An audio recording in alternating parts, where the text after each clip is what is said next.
Hello?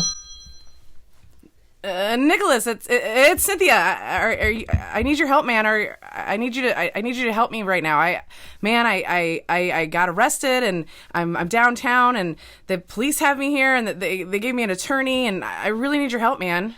Arrested? Shit, man. Yeah, what do you need? Yeah, man.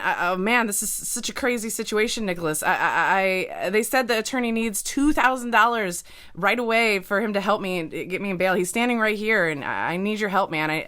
Nobody else is answering their phone, and I really need you to help me out because, man, I'm really, really desperate right now. Can you please help me? I mean, damn, $2,000? I don't know. I don't have anywhere else to go. I don't know. I need your help. They said they can send a courier. I already gave them your address so they can come by to get it. I'm kind of desperate, man. I don't know, man. Something sounds weird. Are you sure you're okay? I'm just really stressed out. This is like a really crazy situation. I really need your help, Nicholas. Please don't let me down. Can you help me? I don't know. How do I even know this is really you? Well, Nicholas, this could go either way.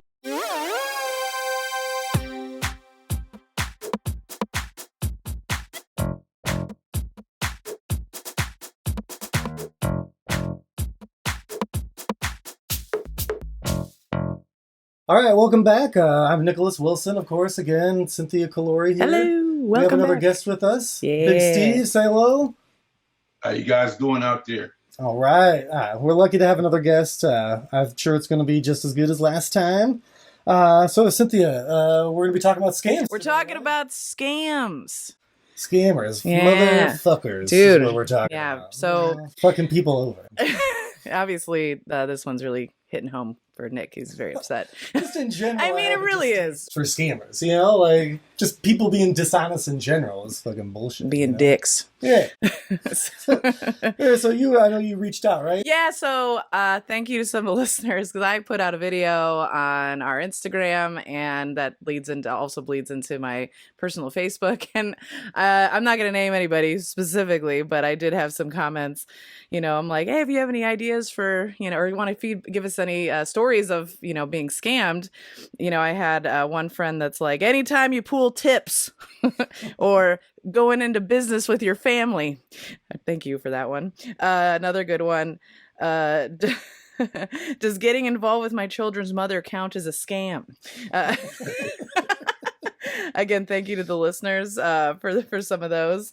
I don't necessarily think that's where we were going to go with it. No, but I appreciate the feedback nonetheless, peeps. I think we're more thinking about people who basically present themselves one way, and it turns out to be something else. Whether they're trying to, generally they're trying to get money out of you, and it's basically stealing from people. Yeah. They're thieves. Yeah, it just came, I guess, a more creative way to be a thief. But... I mean, money, emotional, like that's emotional abuse for sure. Oh yeah, and a lot of them. People get involved in different things and get invested, and then fucking run off. It's like, I don't know. It really does get to me. I didn't think talking about it was gonna really piss me off this much, but I know you really are. We've kind of pre-talked about this a little bit, and he was cool and collected, and now he's all up in arms. I'm probably looking a little red. I'm getting a little pissed off. Well, rightfully so. I know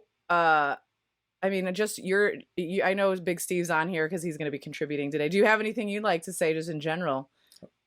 What do you consider a scam? It does. Well, I mean, scams are basically feeding on emotional trauma, you know what I mean? Or something like that. It's usually you only get scammed when your emotions are involved. Yeah. Wow, that's a good point. The emotional abuse of scamming is interesting. And it's how many ways it can be done is the most interesting part to me. It is crazy. I'm curious to see where we're going to go with this. Well, it's just like when I approached you about this the other day, and I was like, gosh, it's just wild because why are we so gullible? And you did say it. What did you say? You said emotions. Emotions, yeah. That's what you said. Emotions. Yeah.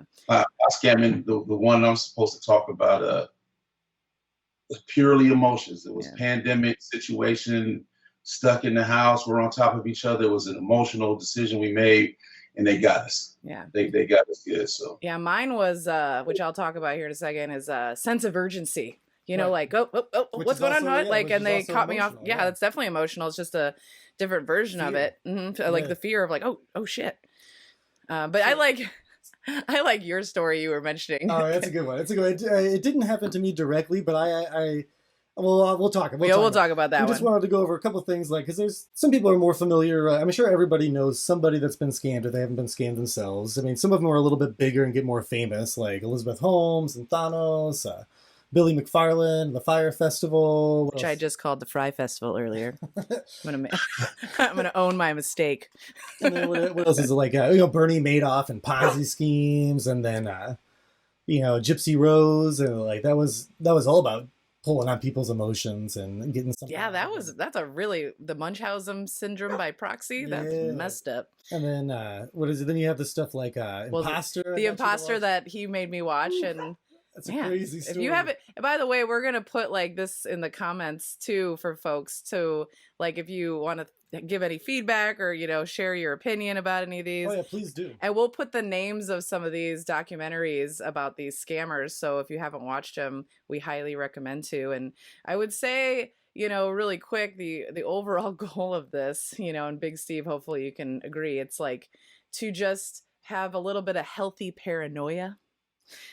Is what I'm calling it. Hopefully help. Yeah. And help somebody else prevent, maybe avoid a scam in the future. Because I think we all have to kind of work together to battle these people that are genuinely pretty clever. I mean, some of the stuff they come up with, I mean, they're very emotionally intelligent, right? Because they know how to pick those emotions and just go with it. And they have like no shame. Yeah. No, like, yeah. People over.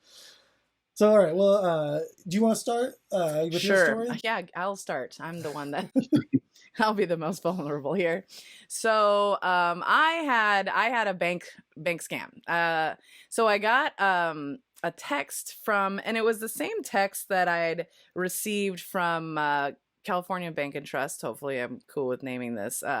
Well, they didn't do anything. So. I know they fixed it. Yeah, right? They fixed it, but they didn't start it. So I'd gotten texts like alerts from them before, and it came actually through that somebody tried to use my account and buy like $537, some change through Walmart on one of my accounts. And I have two accounts there, right? One's a business one, one's a personal. And it was and I was like, oh man. So and then they call me. And the number is the California Bank and Trust number because I went on the website and it matched. And I was like, okay, they're calling me. And it was a guy. And he's like, ma'am, you've had some fraudulent activity. Could you verify if, this purchase happened at Walmart? I'm like, no. And they're like, what about this one? And they named another one. I was like, no. And I went on my account. I logged in and I saw that there was the Walmart one, the charge, but it bounced because it didn't have like that account. I don't keep a lot of money in. So that was good. They went to that one. I was like, oh, good. But and then they were like, do you see this one? I'm like, no, I don't see these other charges. He's like, well, they're attempting them now. And I'm like, okay, well, what do I do? He's like, well, we need you to get access to the account, but we're going to send you through the text messages where you can you go through a link and you can log in and you can see the activity. He's like, I won't be able to see anything. I can't see anything. This is just like our security measure. I'm like, okay. So I clicked the link because they immediately texted it to me through the same text thing that California Bank and Trust has used. And then I clicked it and I'm like trying to log in. Now the other good news is the login with California Bank and Trust is a little weird, especially for the business account, which is the one they were trying to hack. And I'm like, I don't know, it won't let me sign in. I'm like, I can't get it to sign in. And the guy was like, well, try another password, try another way. I'm like, I'm trying all the ways. I don't have these saved anywhere. My phone, the only way I can log in is my phone has it saved in there through the app. And even when you go into my passwords, you can't find it. It's weird. I'm like, even going in, I don't know how the heck. That's, I think, part of California Bank and Trust actual measures because it's not even actually saved. Sorry. And I'm getting really into this. I'm like, I'm going to eat the microphone. Anyway, so, and something happened where I had to get disconnected from the guy. In all honesty, everything was all up and up. So I don't remember if he was going to call me back or I hung up on it. Something happened. I really don't remember. I don't know why, because it was, a lot of emotions. And then I call the number back And it goes actually to and the it bank, goes luckily, actually yeah. to California Bank and Trust, and a woman answers. I'm like, all right, I just got off the phone with the guy and I'm trying to log in. I think I figured it out. And she's like, oh, well, all right, well, who's this? And I gave her my, just my name. And I was like, I just got a call about fraudulent activity. She's like, whoa, we don't have anything on record of calling you. And I was like, what? And I was like, I was just trying to give them my login information and sign in. And she's like, oh my gosh, that's not how we do it. And I told her the whole story. So I had to like cancel the card that was related to that account. I canceled this other card. She put like a special passcode on my things. We had to do all this like the authentication thing. And I was like on the phone with them forever. I was like, oh my freaking God. And thank goodness they didn't really take me for anything. And they were able to reverse whatever charges that they were trying to get at.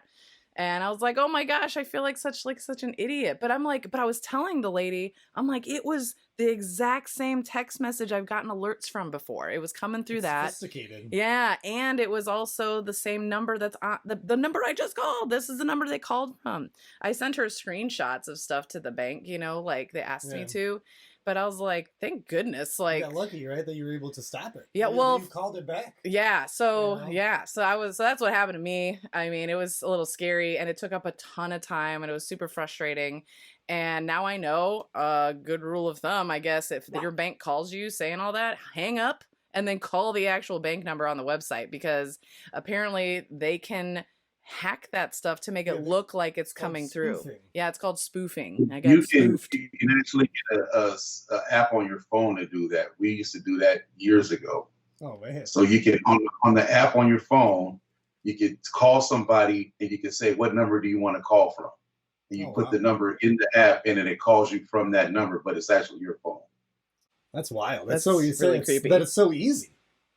But yeah, at least you can. At least when you call the number back, it goes to the correct place. Yeah, correct. Thank goodness. They're not intercepting it or something like that, because that would be. I mean, that's like Italian job stuff. What would you do if you called? It's like Mark Wahlberg movie stuff. They block it off. Yeah.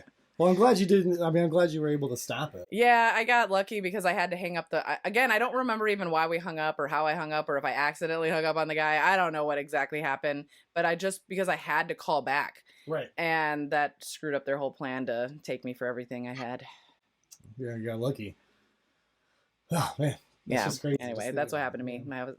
So since that one was actually serious, you should tell yours next. With the funnier he's got a funny one. So this didn't directly happen to me, but I ended up getting involved in the discovery of it. So I have a buddy back in Indiana, where I'm originally from, and so he likes to get a deal. I mean, who doesn't like to get a deal, right? I think he likes the idea that it may be maybe a little fishy. Yeah. Like, who knows where these things came from. And so he got approached by a guy in like a white panel van, some real nondescript vehicle. And the guy came up to him. He's like, hey, man, you interested in any like audio equipment? And of course, he's like, well, maybe. What you got? And so you go, he checks it out. And the guy's like, hey, man, so I got all this stuff. It's, like thousands of dollars, but like I need to get rid of it. So it's only going to be like, I'll charge you like, only like 10, 20%. What looks good to you? So he picked a couple things out. He's like, here, check it just so you know that I'm legit. Here's the catalog where you can order it. And he shows him the prices of thousands of dollars. And he's offering like $600 for like an amp and like two, big speakers, right? And so then he gets back. We're all at his house. We're hanging out. He's trying to hook that stuff up. And then he's having trouble hooking it up. It's not working. So like I Google the brand. And what immediately what comes up is white van speaker scam. And so, so I read through it. It gets better. I read through it, and as I'm reading through it, he just starts cracking up laughing. He's like, man, that is pretty much word for word what happened to me. And it's an old scam, and it continues to work.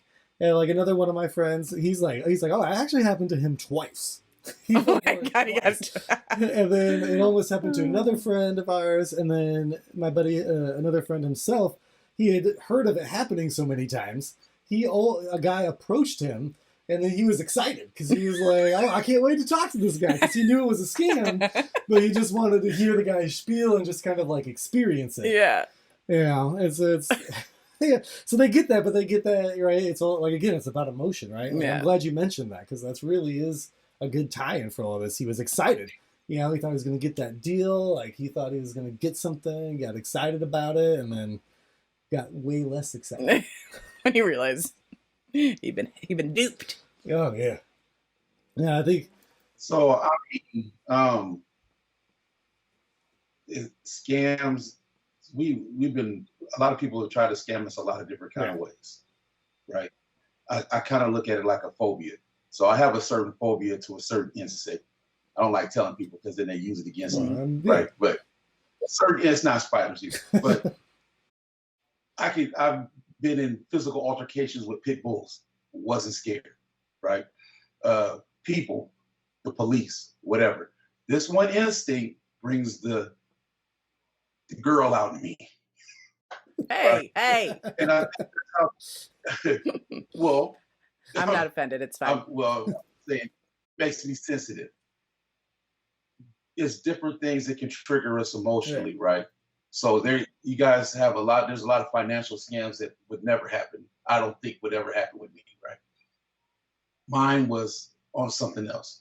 I'm gonna have all these guards up for certain things. I didn't have a guard up for this one, and they got me, right? It was during the pandemic. We were stuck on top of each other. We weren't allowed to go anywhere for months. We were like, okay, we need a dog. We're at the house. We need a dog, right? We're going to get 2 of them. Matter of fact, 1 for me, 1 for you. And we went searching for a certain breed of dog. We had narrowed down to 3 different kind of dogs, Aberdeen Mastiffs, Cane Corsos, and Great Danes.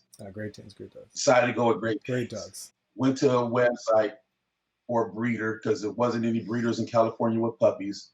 Found a breeder that had puppies. Okay, we're doing the research, looking at the puppies. Thor was available, beautiful brindle. Actually, it's called a Merle pattern. So he's a beautiful Merle pattern. And we're like, yeah, we getting Thor. And there was another one, like Sheba or something, I don't know. And they were pretty cool. They were talking to us on the phone, walking us through the website, all that stuff, how to look at the dogs, how to order the dogs. The dogs were expensive, right? But they were out of state, so they had to fly them to us. So we buy these dogs. We get the plane ticket number, all of that stuff, where they're flying in from. They got held up at the gate because they're live animals and they needed extra money to rush them through so they wouldn't get stuck at whatever. And we paid all this money, $8,000 something for these dogs waiting at the airport. And that package never came. Man, that's devastating. Horrible, man. That was one of the worst feelings ever. I've been so excited, right? Like, you're about to get these new pups. Like, I mean. So Cynthia knows how I am with the ones I have now. Like, I just immediately went and got some other ones. I drove to Reno and got some, right? I wasn't gonna let that kind of destroy me, but man, that hurt, right? They got me. And it was actually, the police got involved, found out that this website had been up for years. And they had been doing this to a bunch of people, but they just never said anything because they were so embarrassed that they got scammed. Yeah. That nobody did it. That happens a lot, right? Because the emotions again, right? You get embarrassed. And it's a good thing you said something. You're so embarrassed. Like, I didn't want to really say this. Well, I was telling her that, like, this was 3 years ago.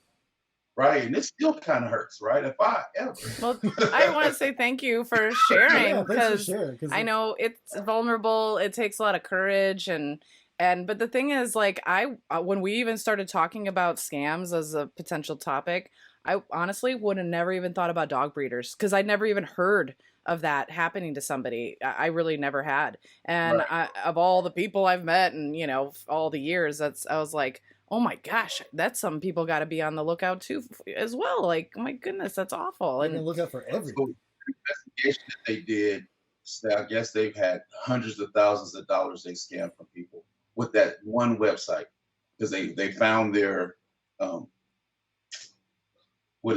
Zelle account and saw how much money was wired to their Zelle. I mean, it's I remember when we got our dog. We got him back in October, and when we were investigating, like, because he's a golden doodle, and so that's a breed that actually has a lot of scams around it. And so I was nervous the whole time. Like, I guess I still don't even technically know if that's legitimately what his breed is. Like, but it's just a shame, man, because something, especially animals, like, and pets, like, that's something that you're ready to get emotionally invested in. Yeah, that. yeah. Like, you don't get into that without, really wanting it and really having already that emotion into it. So it's just the fact that they've been doing it so much too. It's a good thing that you guys said something. Right. Well, I just didn't want to go out like Yeah. that, but it was just sad to hear that it was so many other people who just didn't say anything. Right. I feel like this might be a good time to express to anybody listening to make sure to take a little bit of time to, like, comment on anything that you'd like to as far as what we're share your stories, and make sure to subscribe to the show. And, anytime people get vulnerable and share their story, you might be able to help somebody else, because just part of this is just being aware, education, right? and having just good general, privacy, like keeping your information private and watching what you're sharing and doing as much as you can to just have good practices. But yeah, because you can't think, like you said, you can't think of every scenario, right? And everyone's at some point is going to let their guard down. Oh yeah, right. Like, it's just, you're a human being, right? Like, it's going to happen. Yeah. So it's just, as much information as we can get out there, or anybody else can, is always going to be helpful. Indeed. I mean, they're like booby traps, right? Oh yeah. That's a good description. Before they get there, if we can listen to other people's stories, we could maybe navigate through some of these simpler ones. There's still a chance that something could happen, right? Yeah. And somebody can get scammed on something. But these simpler ones, like, I had no idea that there were dog breeder scammers until afterwards. Right. Who knew? So yeah, like you said, you can't know every situation that people might be able to take advantage of you in. Yeah, it's awful. So it's almost like it's a matter of time before somebody will get you. Like, I almost got caught on the same kind of bank scam. Oh yeah. I agree that I think that, like, financial scams will be hard to get me because I just don't have a lot of money to begin with, and I'm just very wary of anybody ever asking for it. Yeah. So I was like, man, this is not how my bank ever contacts me. But he said the same thing. It was Bank of America. Like, it came up, Bank of America, on my phone when they called. It was crazy. So let me ask this, because were you in Tahoe with me? No. Okay, so I was in Tahoe recently, and the moment we pulled into the city, because we drove there, I got like 20 alerts on my phone from Venmo. 300, 300, 300, 300. Is this you? Is this you? Is this you? And when it got to about $1,500, they just froze the account. And it happened like all in a second. Holy cow. Right. So I guess you can't avoid that. So we consider something like that a scam, because what happened was, I don't know how they got my information. My Venmo is a two-step authentication thing. I don't know how they got in there and started sending money to Fuzzy Bear or whatever it was. It was some crazy name, right? That Venmo had already heard of. So Venmo known about whoever this person is getting into accounts and withdrawing money immediately. And they gave me my money back before I left Tahoe. But I think it's a little bit semantics at that point. I would probably just consider there's that the Great theft. Dane. Oh, he's beautiful. You should. So this is T'Challa. What's the name? T'Challa. So he's T'Challa. His sister's name is Shuri, like the Black Panther. He's beautiful, beautiful dog. So I love Great Danes. Great Danes are really cool dogs. Yeah. Oh, look at them, big babies. Would you consider that a scam? I would think I just consider that like theft. Yeah. It's sort of semantics at that point, though, right? Like, it's like, I would consider a scam where they have to trick you. Yeah. It's where they convince you of something that's ultimately not true. and then they rip you off. Yeah. You know? Like another one that happened that so one of my other buddies reached out to me from the video that I put out. And he actually is in cybersecurity. He calls himself a cybersecurity fighter, you know, like, and he actually sent me a link to that the YouTube video I sent you. It was a 60 Minutes episode about like the elderly community really getting like majorly scammed. And one of the parts of it, they were showing, they had this lady on, forgot where she was from. Anyway. Oh, she was like an ethical hacker. Yeah, she was an ethical hacker. And she was yeah, I know. I saw your face, Big Steve. She had the host of 60 Minutes, you know, the lady that was doing this particular, you know, story. And it was like her personal assistant, right? And within about 15 minutes, the ethical hacker lady scanned the internet for the host's voice and used an AI to generate her voice to say what they wanted her to say. And then they took the same thing with the spoofing. They had found a spoofing app and called the personal assistant from the spoof number, which was looked like it was coming from the actual host of the show, and then used the AI to sound exactly like the host of the show and say, "Hey, I'm in a little bit of a jam. Could you send me my passport number right now? Because I need it right now." And the personal assistant was like, "Oh, she's on video. She didn't know it was happening." And she's like, "Oh yeah, here it is." And she gave the number, and then it was all like just like that, like it happened. And she got all that done in like 15 minutes, I think they said, and was already. I'm like, holy cow! AIs are getting involved with our voice. Like, you don't actually have to have the person's voice to be able to generate. So you can make assumptions about somebody, and so then there's programs where you can just put in like descriptions of people, and then they can generate an estimation of what their voice might sound like, and then they use that to scam people. Yeah, essentially. Is that I think so. I think that qualifies as like deep fake type stuff. That's wild. Yeah, it's wicked, right? Like, because they can just do that. I saw one where this guy, he was interviewing like somebody who I guess was an ethical hacker as well, or whatever.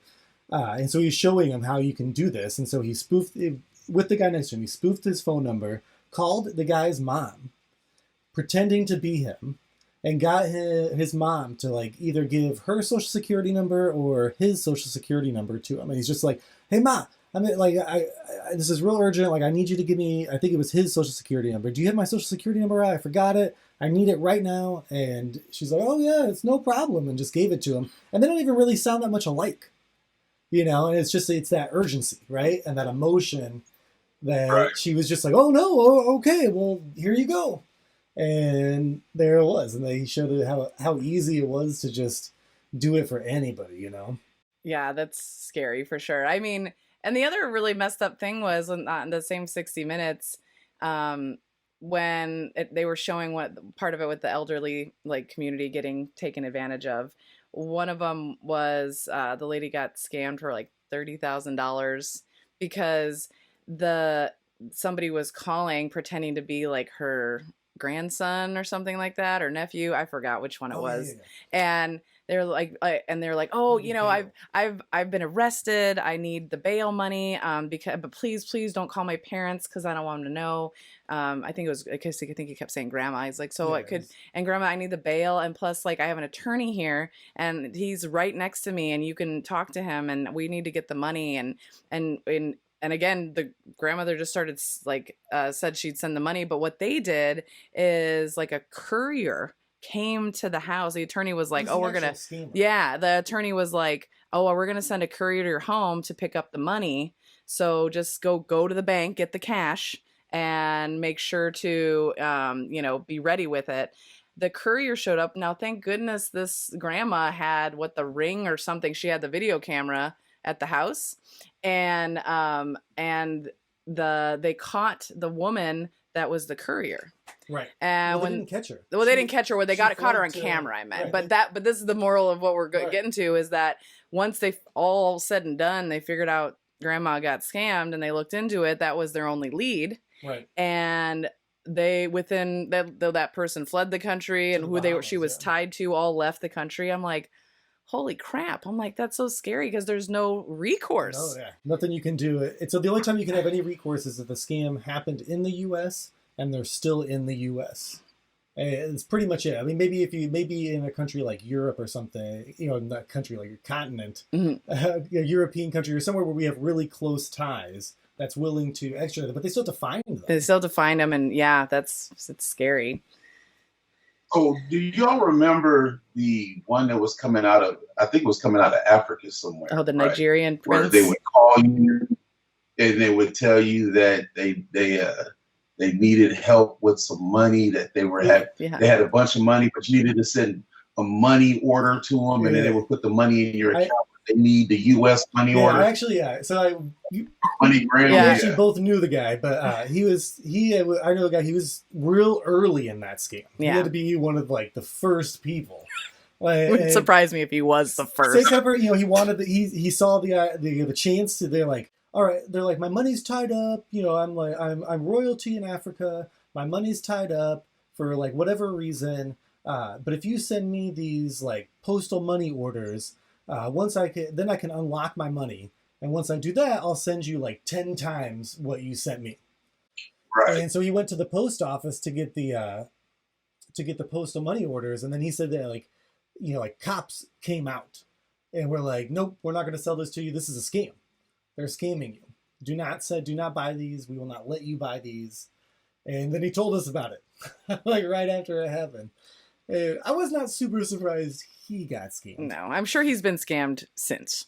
Many times. Sure. He might even now be trying to scam people. That wouldn't surprise me. I brought that up because I'm goofy, right? So there's been some things that happened in my life that I've made decisions on that you probably shouldn't have went the direction I went.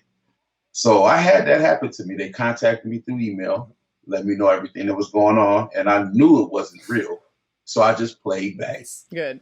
To the point where that person actually would screen. We were on Skype or something, talking back and forth. I was looking at the village they were from, all of that stuff. Never got any money. Wound up being cool with each other. Actually flew to San Diego. No way.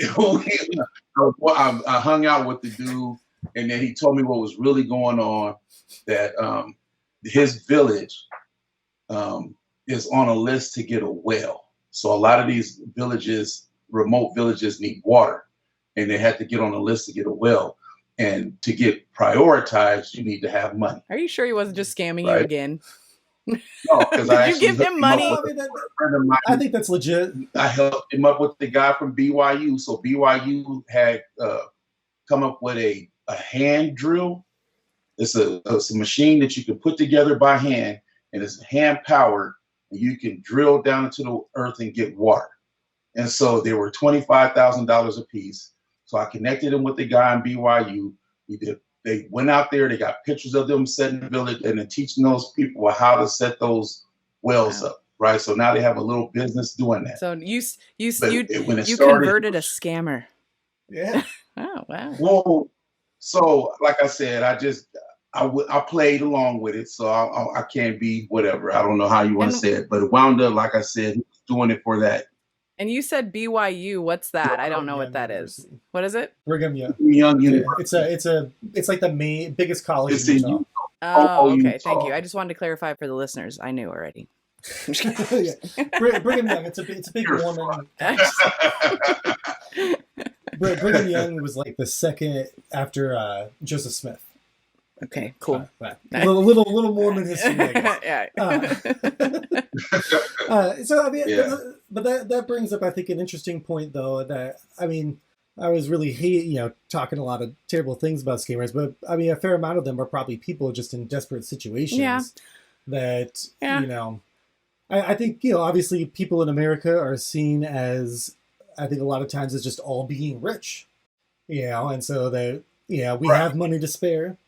Why not take it? Yeah. I mean, that's where you get into like people probably impersonating, like that whole Imposter movie was just really. We might as well talk about it now. Right? Yeah, I mean, it was really wild. Have you seen that documentary, the Imposter? No, I haven't. So it's by the same people. It's the first one by the same people that did "Don't Fuck with Cats" and the Tinder Swindler. Okay, so I've seen the cat. cat So it's the same people that did that. But this story is, I mean, the Don't Fuck with Cats is a pretty crazy story. It had a super Yeah, twist. it did. But so this is The Imposter, man. The Imposter is this crazy story about this guy, Federico Borden, who he looked young, but he was like a transient across Europe, and he would just because he looked young, he would travel from like youth hostels and youth shelters to places to sleep, and so he could pass as under 18. Yeah.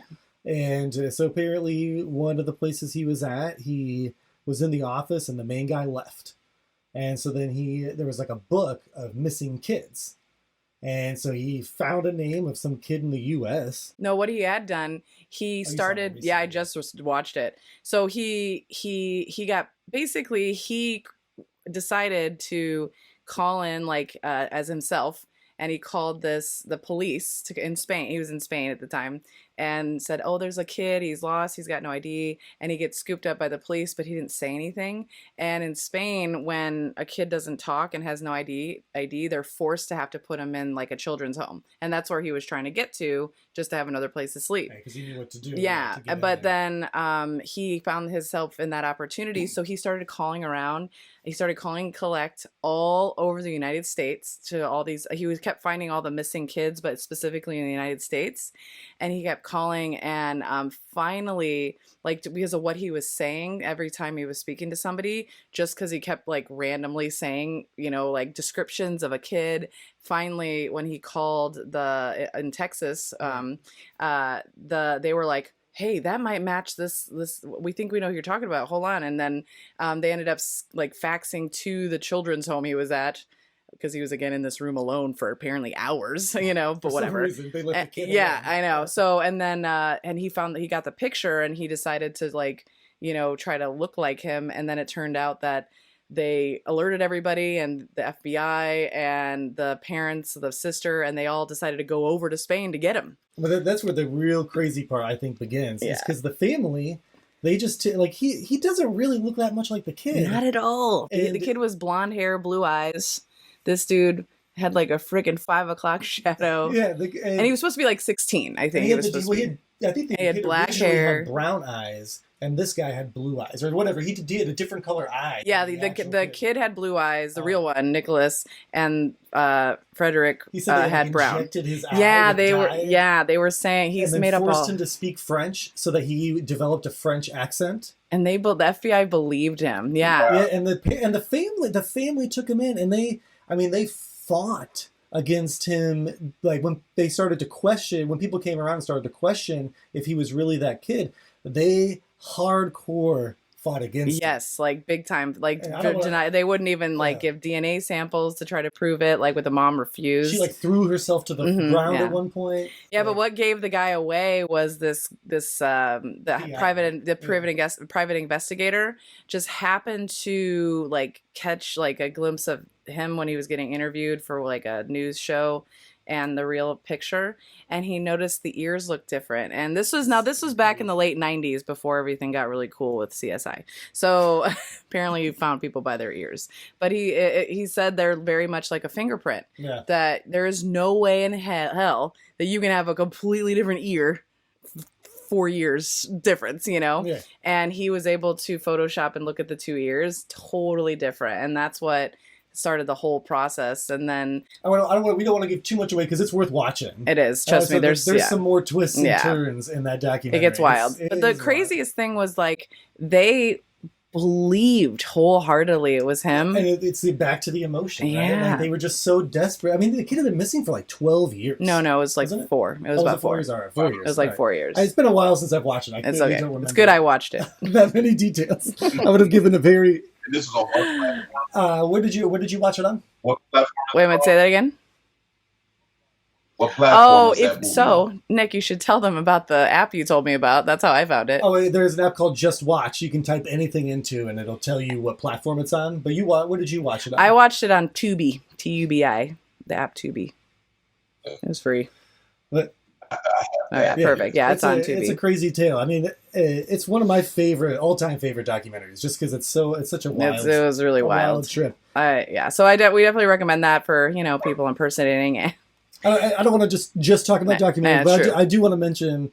I think the Tinder Swindler is also worth watching. It's just how someone can.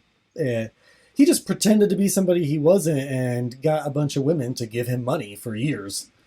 It's a pretty crazy story. And then one of the I should probably watch that. I've been trying to find men to just give me money. get some tips. I don't want to scam anybody. I just want them to freely give it to me. So, I don't remember the lady's name, but do you guys know about the woman who portrayed herself to be a black woman, and she was Rachel Dolezal and wound up becoming the vice president of the NAACP? Yeah, Rachel Dolezal.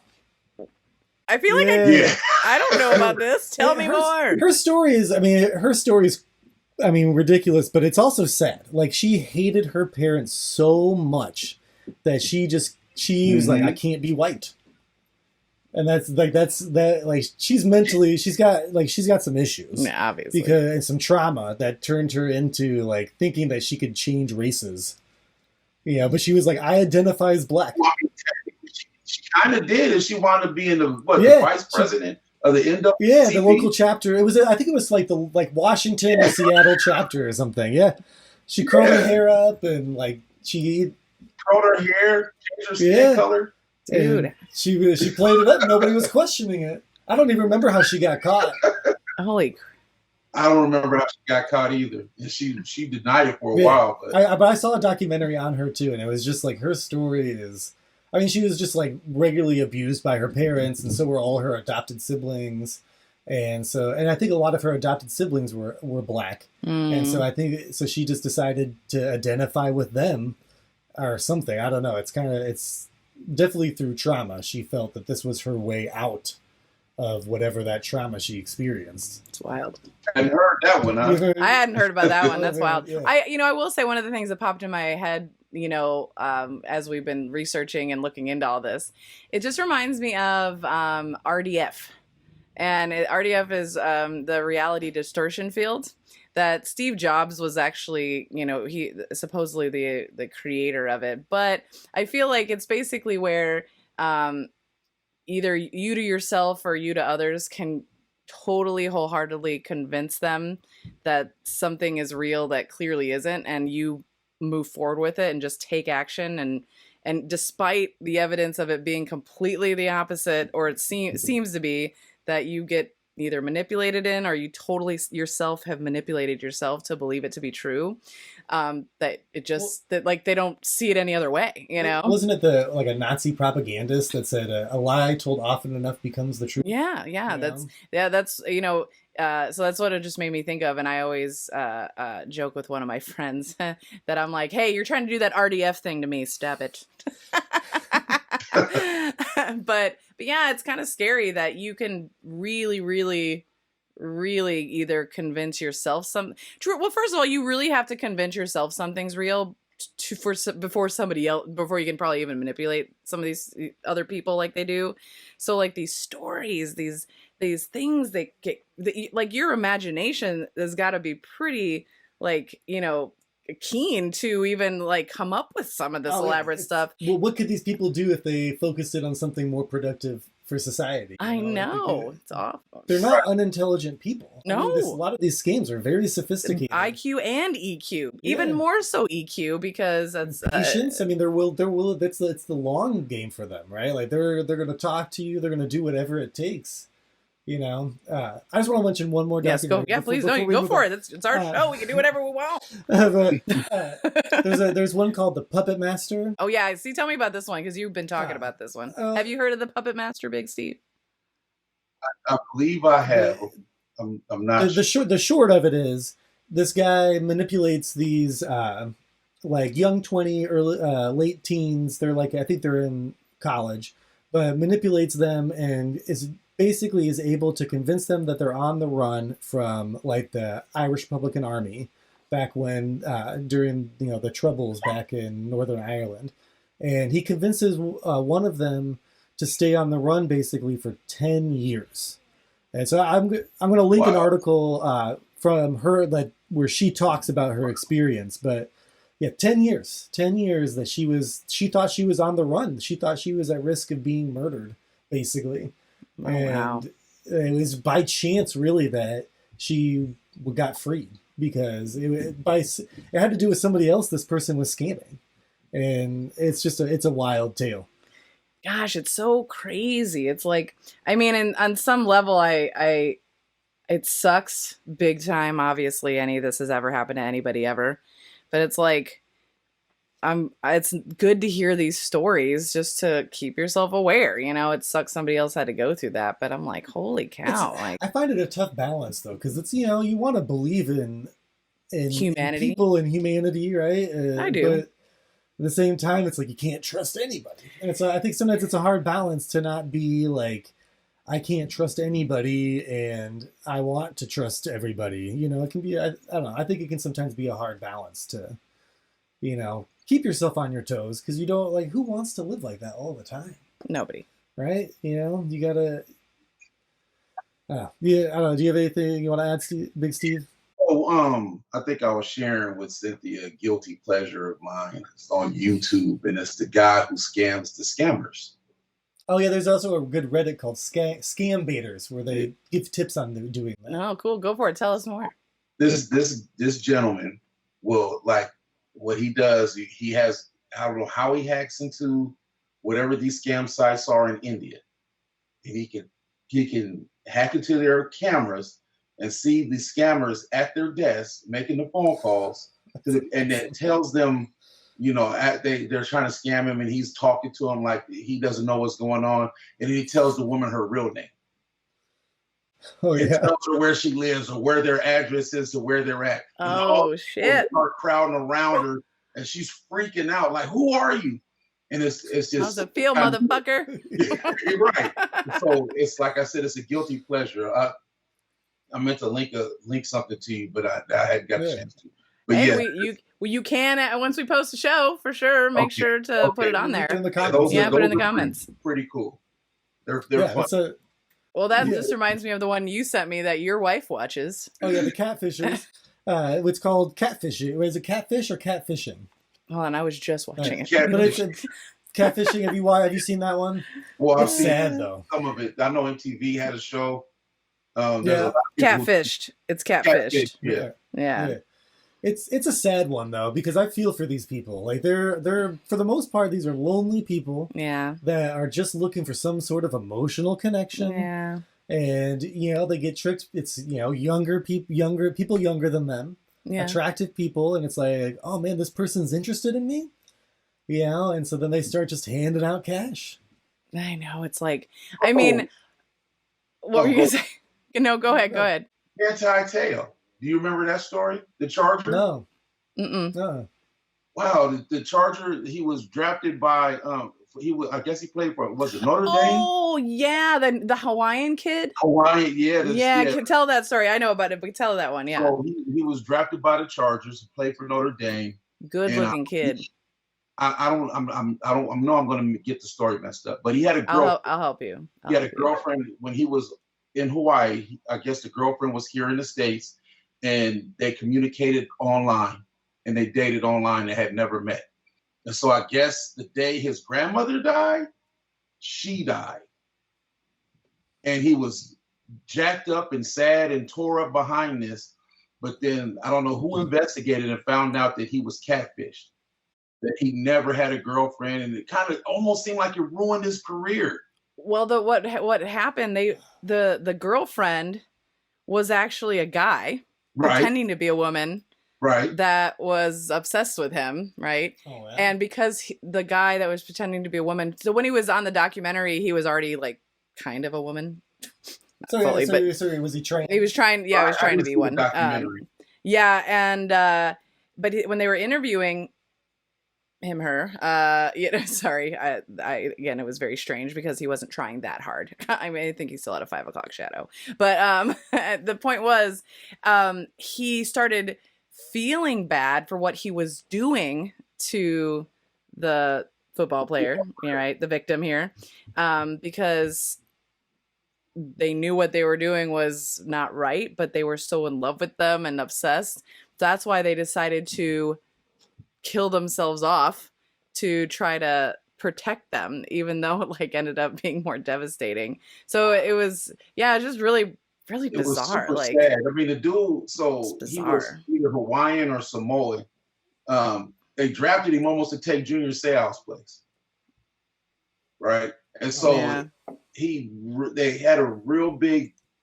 His presence was growing with this girlfriend that he was trying to meet. Oh my God, it was bad.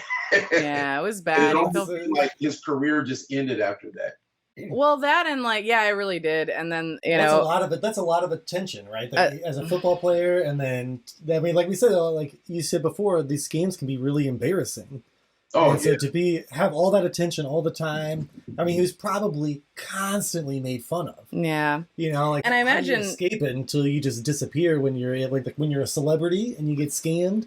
You know, like how do you escape that? Yeah. Yeah. Especially when you're not like celebrity, you're like on the up and coming roster list. And then that happens. I Everybody's judging imagine you then already. before he's like fully integrated into the NFL and into that world, they're going, you know, you've attracted some bad, you know, publicity. Oh yeah, what's and- his name? Who's the NFL chairman? It's probably like, no, we don't want this publicity. Yeah, that and like, and I almost wonder, especially because, you know, as scams, more and more people talk about it, and it's getting so sophisticated and clever. And then now that AI is involved and it makes everything's easy, that's scary. But I feel like even then, when these things were happening, you were judged for falling for stuff like that. Oh, we judge each other all the time. I know, right? but So it's I like, feel like we I'm should sure he probably was. be judging a little bit less because we definitely should be. yeah, like big time, because I guarantee probably almost everybody on the show is probably known at least themselves or one person that's like very either close with that there's something like this has happened to. I think it's inevitable, right? Like at some point, somebody's going to get something over on you. Yeah. You know, like it's going to happen because you just can't have your guard up 100% of the time and just exist. Yeah. You know, I like, mean, at some point, it's just you're going to let that guard down. You're going to be distracted or something like that, or maybe you have something like, you know, like you had something bad happen that's somewhat maybe associated. Because that's like with the catfishing, like what happens to a lot of these people is that the scammer finds out kind of what your thing is. And so then they just keep scamming you over and over and they get, over. they're like, they become targeted for somebody easy to scam. And it's really wild. Like I've been watching some of the shows. You never answer a phone call that you don't know the number. Yeah. Unless you're expecting a call, like if you're really expecting a call, but really never answer it because then they know that phone works. Yep. So like once you answer it, then they just keep calling. That's when you get more text messages. You get more phone calls because they think they might be able to get you. It's a numbers game. Yeah. Yeah, you know, but that is still kind of hard to do. So Cynthia knows that I do barbecue catering, right? And I'm online, and His food's delicious. there's plenty of people who call me whose number I've never seen before. Now, being a business owner, I have to answer the phone. Yeah. Right, and I wish I could record this. There is one company that obviously has a bunch of companies that it works for. And as soon as the phone connects, some woman says Steve really fast. And then it connects to a person, man or woman. And so when I hear that now, I just hang up because I know it's coming, right? It's weird. So wild. Yeah. But some of us are in a situation where we're almost vulnerable because of our lifestyle. Of course. Yeah, for of sure. course. There's something that we all have a vulnerability somewhere, right? We all have some sort of vulnerability, and like with catfishing, it's generally that you're lonely. Yeah, I mean, some of those are just wild how they get people because it seems like it's always some military figure or like influencer. You saw one where Darius Rucker was supposedly wooing somebody, yeah. you know, like That was crazy. another, but like, yeah, so basically, you should, I don't know, I didn't watch that one. The woman was a fan of Darius Rucker. And so somebody must have managed to find that out and convinced her that they were Darius Rucker. And they started chatting and all this. But then he was asking her for money, like small dollar amounts too, like $50 every week, like here and there. And, it's the same old story. It's like, I can't meet right now, yada, yada, yada. They're always like stuck somewhere. Right. Oh, something came up. And he's like, "Oh, I'm at a show. Yeah, And I can't get at it. Yeah. Oh, I don't. I can't have you come here because I can't have it look like I have a girlfriend or something like that." And just and she didn't want to believe that it wasn't him. But Yeah. so she got on the Catfish show to find out if he was real, but she didn't want to believe it. They're like, "Look, we're at his concert. We had you text him. He said he's in Nashville, and they were in I think they were in California. He's like, he can't be two places at once. If he's in Nashville, he is not Darius Rucker. Yeah. That is it. Yeah, they did that. They had this one lady that she thought she was online dating like some general or admiral. It was like Admiral something Miller, and that they'd been online dating and communicating, and he told her he had gotten a divorce, and that he was in a training camp in Syria, and he wasn't allowed to leave because he was in charge of everything happening.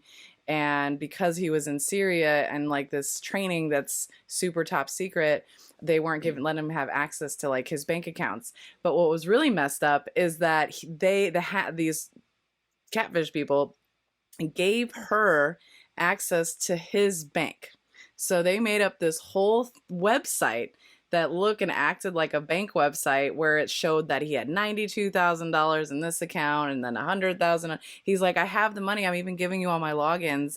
I just can't access it. But I need some money to be able to pay for something to get out of this training camp that I'm in, and then come see you so we can get married. That's how you get out of the military, is by paying them off. There's another one where some guy, he claimed he was fighting in the war in Sudan. And that's why he could never come to meet her. But he needed money for whatever reason. It's it's always something ridiculous. And what's crazy too is that a lot of these profiles that people create, it's the same person used over and over again. So they find some really attractive person, take all their photos, because anything you put on Facebook or Instagram or whatever, that becomes property of Facebook. And so anybody really, especially if it's public, anybody can just take those pictures and reuse them. And so they contact some of the people, and a lot of them are like, yeah, this is keeps happening because they keep taking my pictures and people have been scammed.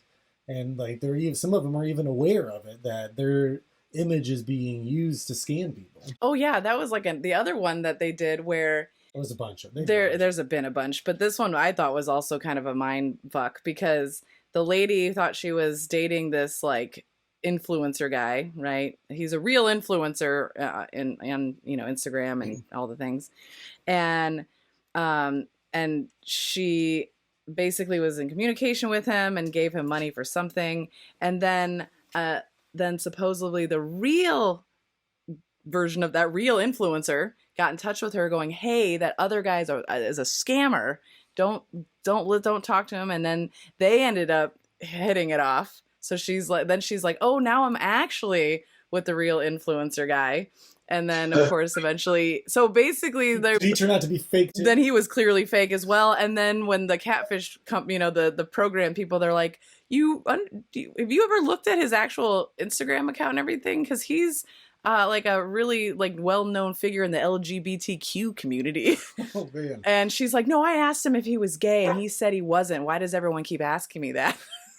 Because he's a well-known gay man. I'm like, oh my gosh. And just wild. Over just kind of big. It's really rampant and happens all day, every day. And that's the Facebook scam. Which one? Which one? I don't know. So it's basically they'll steal your profile picture and then start sending friend requests to all of your friends. And your friends don't even check. They just see your name and just start signing on to this page. And then they send you a message. Hey, how you doing? You're like, I'm good. How are you? Have you ever heard of the such and such, how to get your money back through this financial thing or something? I've gotten a message like that before. Oh, for sure. Shit. That's the scam. And that's one of the biggest ones out there, and nobody even talks about it. What's the funniest part of that is I sent myself a friend request. It wasn't me. They took my information and they just sent it to everybody in my thing. And so I had at the time I had a private, like a personal, and then a business profile Facebook page, right? So I had two. So they sent it not to my personal, but to my business one. Like, but it was me, right? Right. It had took my picture, and then they had put like a frame around it with a heart on it, and I didn't know what that meant, right? But they contacted me. Hey, good to see you. How have you been? I'm like, I texted myself. Let me play Is along. this me from the future? Yeah, Oh so my that's God. one of the big ones. Did you guys see what the one that Dave Chappelle talked about? His Twitter? No, tell No, us. yeah. See, okay, We're huge fans. Oh, yeah, Okay, huge so Dave Dave Chappelle fan. Chappelle said he had a Twitter account. And it wasn't him. It was some dude made up a Twitter account with his name. And he said he was going to say something, but the dude was funny as hell, right? So he just let it roll. And then the dude gets into a beef with Cat Williams. And they're just arguing and going back and forth on Twitter. And Dave was like, that's not me. So he's at an event, and somebody tells him Cat Williams in the back. So he goes to the back, and he says, hey, Cat, hey, man, I just want to tell you, I don't have a Twitter account. He's like, what does that have to do with me? I don't have one either. So That is the two great. fake dudes is fighting with each other on Twitter. That's amazing. Fucking idiots. So there's a little redemption. Speaking of Facebook scams, there's another one actually. Oh, jeez. Where so someone they'll do the same thing. They'll like copy the name, copy the photo, right, and then they'll send you like a direct message. Mm-hmm. And so you just automatically think it's the person you know, and they'll be like, "Hey, man, I can't find my phone. Like I'm locked out of this account or whatever, and so I don't have my phone. So I need to send you my 2-factor identification. So I'm going to send you I'm going to have the access code get sent to you, and I just need you to give me that access code so I can access my account." But really, what they're doing is they're trying to access your account, Right. and getting the access code for your account. Oh, It's shit. it's another one. I'm sure they just like mass text people or mass message people just in the exact same way. It's everywhere all the time, everywhere all the time. Be vigilant, people. I mean, I guess that's where we can talk about maybe we came up with some ways to kind of protect ourselves from scams. Yeah, that's true. You came up with more tips than me. I got a couple. Well, I mean, I generally Stay broke so no one will try to take any money. always my dad's rule is the best way to avoid theft is to have nothing anybody wants, or to not have anything anybody wants. There you go. Because he was real poor when he left his parents' house, right? He had cinder block furniture. His only possession was a bicycle. So he said that there were like break-ins at his apartment, and he was never missing anything because he never had anything worth stealing except his bike, and that would have just been with him. So I guess that's one way, is to just have nothing. Then there's nothing to steal. There you go. I think the Pro tip of the day. Yeah. The big one, I think, is generally, if it's too good to be true, it probably isn't. It probably. If it's too good to be true, it probably isn't. is. Yes, thank you. No, if it's too good to be true, It probably is too good to be I true. did say Yeah. it right. Oh, did I say it wrong? You said isn't. Oh, I That's thought you all said right. isn't. No, you said isn't, and then I thought you were right. We can just re-record that so it looks like we won't, did that though. We'll leave correctly. it in, 'cause we don't. You gotta leave that in there. Oh, yeah, we don't care. It gives We the left- charm we of the left him, show. but I forgot to do half of the recording. Oh yeah, and then I yelled at him in the show. You didn't record it? That was great. What do you got? So two-step authentic. Hold on, I don't even remember what it's Oh, wait, called. I wrote it You down. said it earlier. Two-factor authentication. There, yes. What does that mean? It just means So there's two steps. there's apps like Google has the app. It's a 2-step authenticator. So it generates a random number every 30 seconds. So when you log into Facebook and then they ask you for that, it gives you a 6-digit number for 30 seconds. And then after 30 seconds, it changes. So you have to put it in while the 30 seconds is up to be able to get in. Mm. Oh yeah, my job uses Ping ID, Mm. which so if we access like our HR account from outside of our job, then we have to do the exact same thing. You have to have the app, and then you have to get that second number.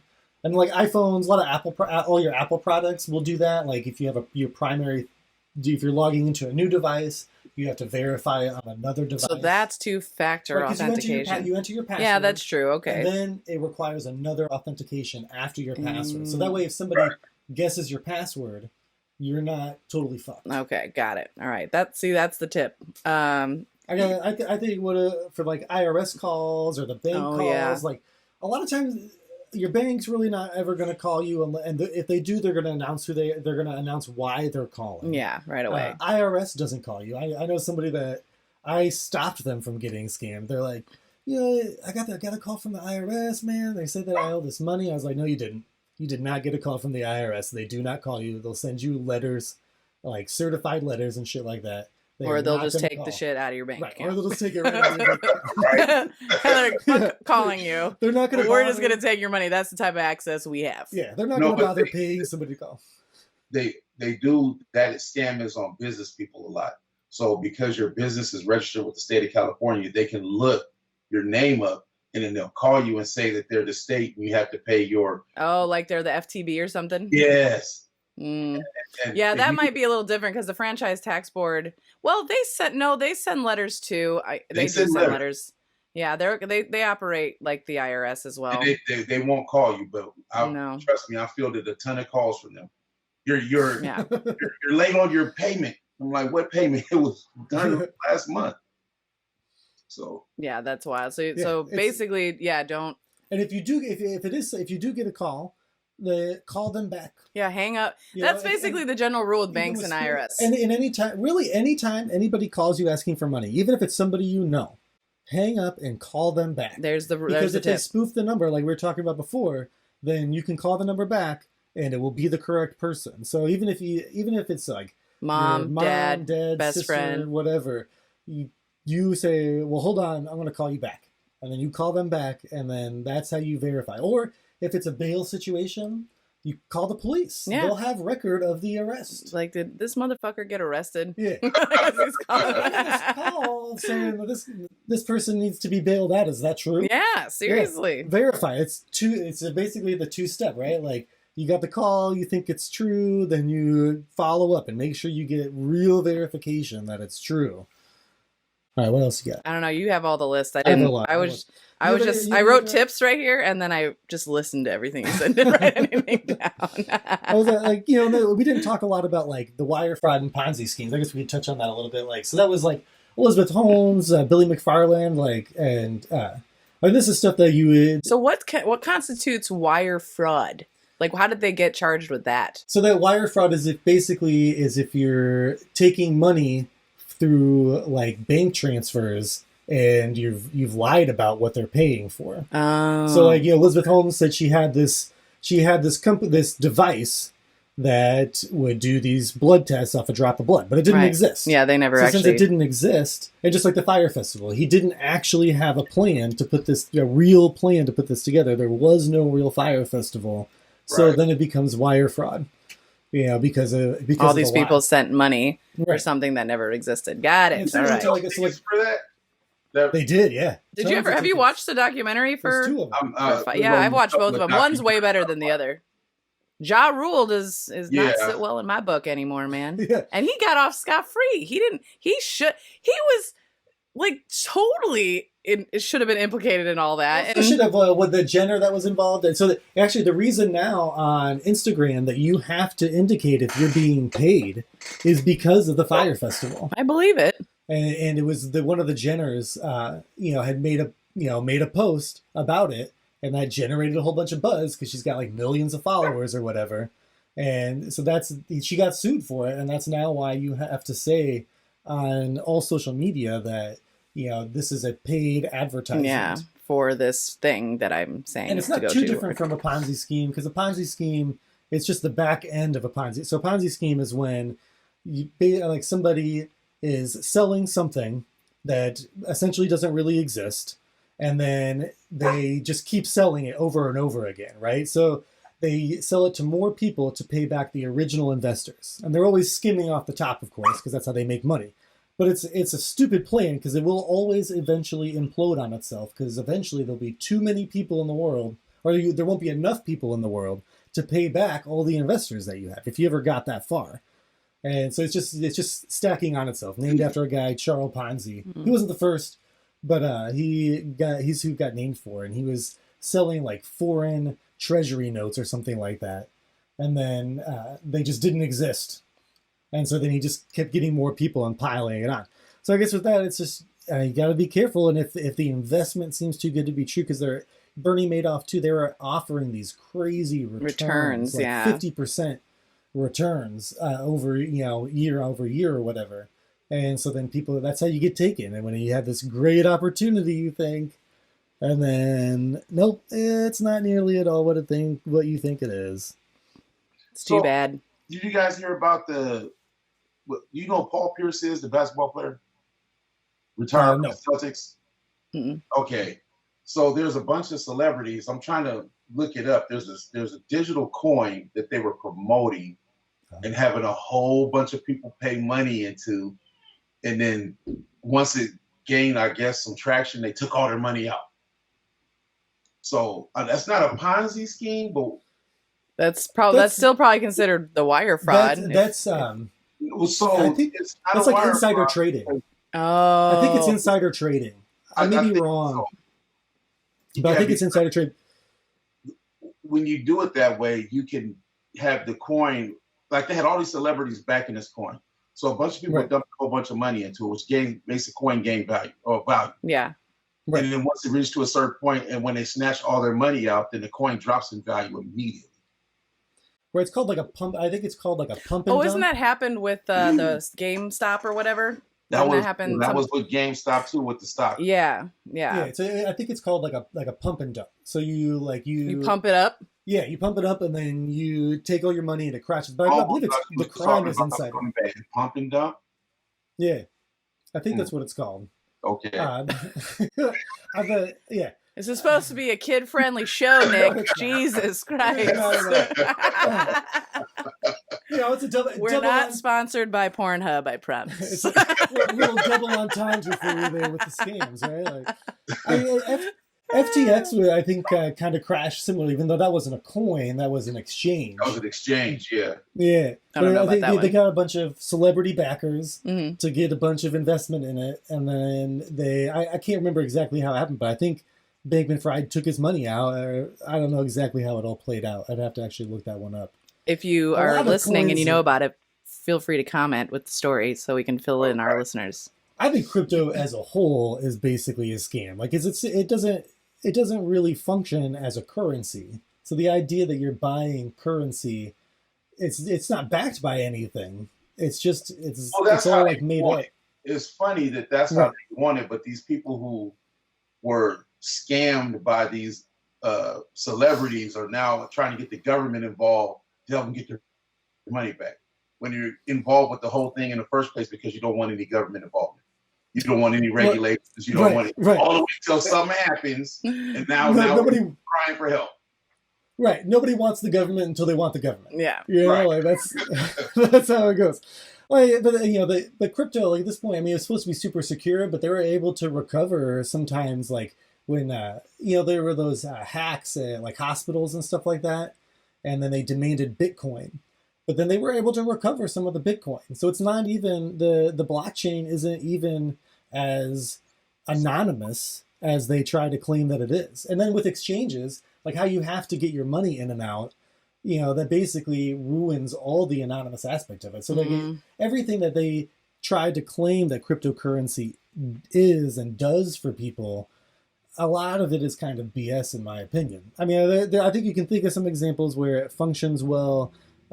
Like I think with like foreign remittances is one way that you can avoid a lot of exchange fees by converting your money to some sort of cryptocurrency, and then your family in another country can then take that cryptocurrency and convert it into the local currency without paying usually we the exchange rate when you change your currency.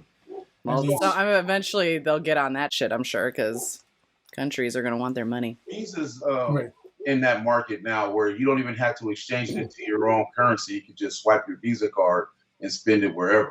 So there's certain markets where you can do that now, which is good. I mean, True. Exchanging your money, man. Like it was what is it? It's usually like 10%. Yeah, that's almost a scam. If you didn't actually get cash in your hand, that would be a scam for sure. Gee, I know, right? That's insane. Yeah, and then you have to, if you have any leftover cash, you got to pay again to get it to turn it back into U.S. dollars. Yeah. Oh yeah, I know. Yeah. And sometimes the banks are like, well, we don't accept that. We don't accept this, because that happened when we got back from Italy. From Italy, yep. I had all the. I keep Lira? calling it. Yeah, well, they're not lira anymore. It's just euros. But They didn't take euros? no, but they won't, because there were the coin euros. They're like, oh, well, that's not money to us. I'm like, what the fuck am I gonna do with all those fucking coins? You're a fucking Gave it to bank. my neighbor. All your I money's know made up in you gave me the money and did the exchange thing earlier, and now you're like, yeah, Won't fuck take off. it back. Yeah, I know. I have a bunch of them that are literally. It's like I feel like I got my money. Yeah, we had a stolen. neighbor who went over there to Italy, and so we just gave him all of our money we couldn't exchange back, and he took it with him. Well, that's nice of you. Well, they should tell you that though. That, like, Oh yeah, they don't tell you that at the bank. I even said that. I was like, you should probably let people know. So you at least go to an Italian bank or a European Or bank. spend all of it, because I Right. probably would have just been fuck it. Fuck it. Buy a souvenir. Or Everybody gets a gelato. souvenir. Yeah. I'm getting some. How much some can I get wine. in gelato with this? This many coins? Your Italian loonies. Oh my goodness. So yeah, that's a scam. We're like, that is now part of the list. But you had a bunch of other tips for people. I feel like we've gone over a lot of them. We've mentioned a lot Yeah, of them. that's I mean, true. it's like We're being a lot very of it's efficient. too good to be true. Too good to be true. Don't Don't give people info. money, Don't give people money. even the ones you love. Right. Don't give any information over the phone. Yeah, You or know. probably even texting either. Unless you're initiating the call. You know, like if you're initiating a call, that's generally safe. I mean, it depends. Like if it's like a banking thing, I guess is what I'm saying. Mhm. You know, like if it's a banking thing and you're initiating the call, I mean, obviously That's fine. you should make sure you have the right number and then you're calling your bank. But you know, I mean, I want to use an RFID wallet. Oh yeah, the I watched this RDIF, thing, RFID. RFID. I always I don't say know what that it stands for. It's a radio frequency identification, I think, but I probably just made that up. It sounded really good. Right. I was watching something with this guy. He had a little device he put on his phone, and he just walked behind somebody, and it was either like he's like, I can scan your wallet in your back pocket or your purse if it's hanging down by the side, and pick up any credit cards that are in there. And then it also had an infrared camera. Oh, that's the mess. And so the person like types in their PIN number and then is done, and then he walks over. He's just like playing with his phone, but it's actually looking at the credit card reader, and it can read the heat from the buttons. And so he could figure out not just which buttons you push, but based off the heat, could figure out what order you pushed them in. Right. The darkest one was the last one. Yeah. That's Like so fucked yeah. up. So their suggestion was, after you hit, you know, to always hit more number, at least touch the buttons of more numbers, or just put your hand over it and touch all of them after you're done. And then that way it'll make it either less obvious or it'll blank it all out because they'll all be warm. And then it'll throw it off, but that doesn't prevent them from scanning it. Well, no, And then fuck. If you're making in the line at credit a fucking card. ATM, you're like, what the fuck is taking so long? I'm just trying to get some money. Someone's over there like doing all this shit. Now I'm gonna No, know I what. think Sorry. part of that is on Sorry. the frequencies as well, though. Part of that song, hypothetically, like Wells Fargo, that's on them. They have technology where the pin pad does randomizes the order of the numbers. They have that on Right, certain. that's the chip, right? I think that's the chip. Right, and so you push a different spot every time. It's the same code, but it's different area. So there's no way to Oh, I get what you're saying. Oh, the that's numbers kind of on the cool. keypad random. change. So they have that technology. It's just they're not implementing it anywhere. Well, in some places they are. We wouldn't know about it if they weren't doing That's it. probably Too because cheap. it's gonna confuse the fuck out of normal people. Oh, they're That's just why. too cheap. You know, like, I just assume people would be like, why is where's the two? right, people would have to get used to it, but that's why I use Apple Pay, because then it's just you know. Well, there's your other pro tip: Apple Pay Yeah, or Google Pay or whatever, Android Pay for the like, Android users in the house. Samsung Pay, yes. Yeah, whichever one, because then I mean it alerts you right away every time there's a payment made, and it's more secure. I've had talked to cybersecurity people that they're But like anytime anybody tells you anything's secure, they're just fucking lying to you. There's no such thing. It's like I work in cybersecurity, but there's no such thing as security. Nothing is fully secure. No. Not anywhere. Not the government, not anything. Which is unfortunate. Yes. Yeah, that is really unfortunate. So we're all going to get scammed is the moral of the show for something at some point. Right. Whether it's you or someone that you know. And hopefully it's not going to be too bad. And hopefully they're willing to talk about it. Yeah, please add whatever you can do. I mean, you got to think about it this way.